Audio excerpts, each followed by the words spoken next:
복된 날입니다. 오늘도 주님의 은혜와 평강이 가득하시길 축복합니다. 사도행전 28장입니다. 우리가 구조된 후에 안즉 그 섬은 멜리데라 하더라. 비가 오고 날이 참해 원주민들이 우리에게 특별한 동정을 하여 불을 피워 우리를 다 영접하더라.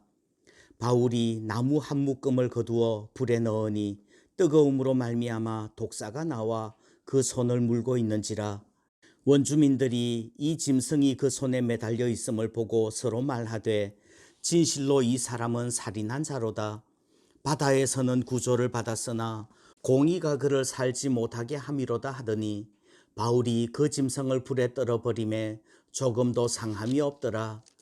그들은 그가 붙든지 혹은 갑자기 쓰러져 죽을 줄로 기다렸다가 오래 기다려도 그에게 아무 이상이 없음을 보고 돌이켜 생각하여 말하되 그를 신이라 하더라. 이 섬에서 가장 높은 사람 보블리오라 하는 이가 그 근처에 토지가 있는지라.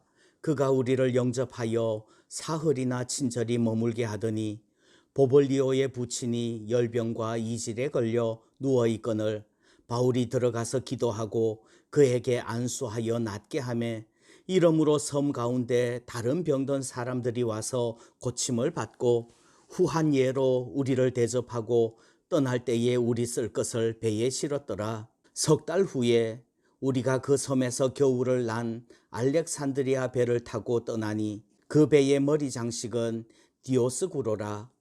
수라구사에 대고 사흘을 있다가 거기서 둘러가서 레기온에 이르러 하루를 지낸 후 남풍이 일어나므로 이튿날 보디올에 이르러 거기서 형제들을 만나 그들의 성함을 받아 2일을 함께 머무니라.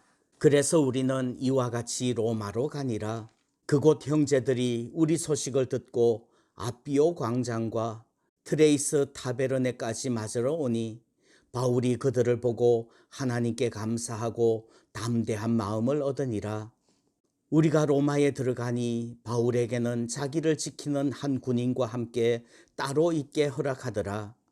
사흘 후에 바울이 유대인 중 높은 사람들을 청하여 그들이 모인 후에 이르되 여러분 형제들아, 내가 이스라엘 백성이나 우리 조상의 관습을 배척한 일이 없는데 예루살렘에서 로마인의 손에 죄수로 내준 바 되었으니 로마인은 나를 신문하여 죽일 죄목이 없으므로 석방하려 하였으나 유대인들이 반대하기로 내가 마지 못하여 가이사에게 상소함이요 내 민족을 고발하려는 것이 아니니라.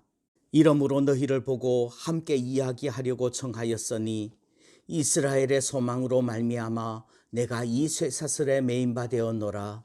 그들이 이르되 우리가 유대에서 네게 대한 편지도 받은 일이 없고 또 형제 중 누가 와서 네게 대하여 좋지 못한 것을 전하든지 이야기한 일도 없느니라. 이에 우리가 너의 사상이 어떠한가 듣고자 하니 이 파에 대하여는 어디서든지 반대를 받는 줄 알기 때문이라 하더라.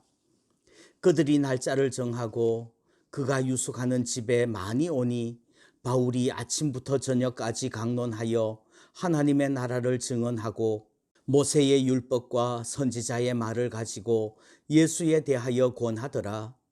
그 말을 믿는 사람도 있고 믿지 아니하는 사람도 있어 서로 맞지 아니하여 흩어질 때에 바울이 한 말로 이르되 성령이 선지자 이사야를 통하여 너희 조상들에게 말씀하신 것이 옳도다. 일러서되 이 백성에게 가서 말하기를 너희가 듣기는 들어도 도무지 깨닫지 못하며 보기는 보아도 도무지 알지 못하는도다. 이 백성들의 마음이 우둔하여져서 그 귀로는 둔하게 듣고 그 눈은 감았으니 이는 눈으로 보고 귀로 듣고 마음으로 깨달아 돌아오면 내가 고쳐줄까 함이라 하였으니 그런즉 하나님의 이 구원이 이방인에게로 보내어진 줄 알라.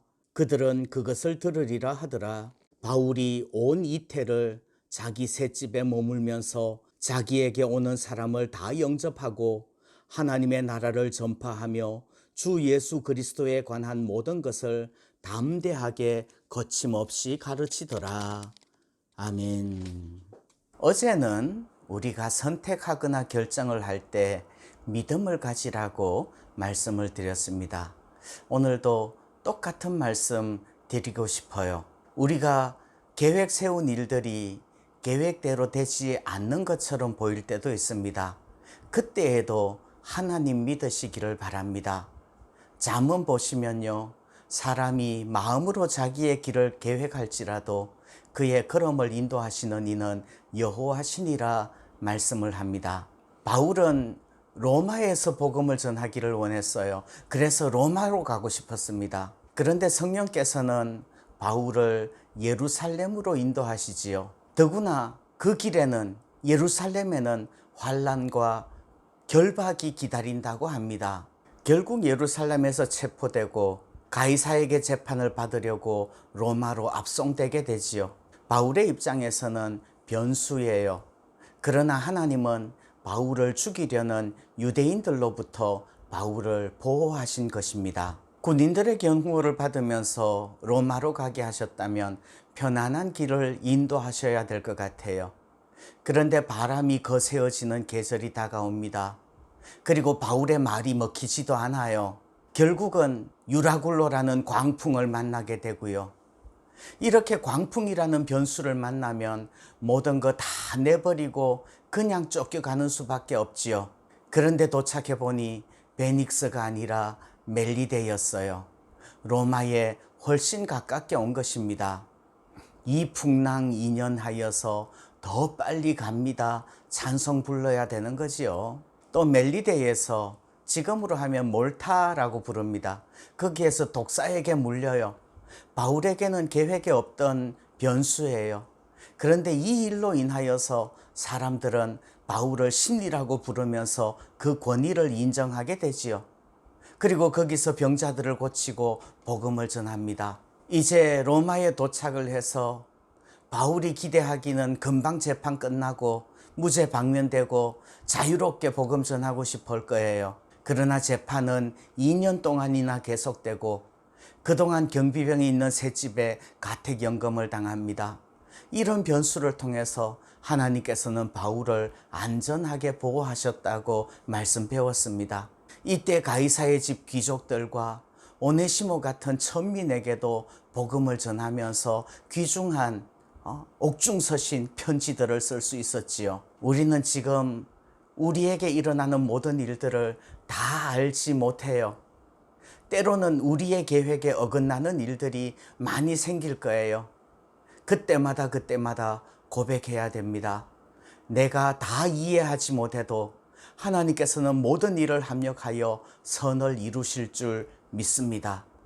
그리고 정말로 하나님이 살아계신다면 내 앞에 일어나는 모든 변수들에 대하여서 아멘하며 순종할 수 있기를 소원합니다.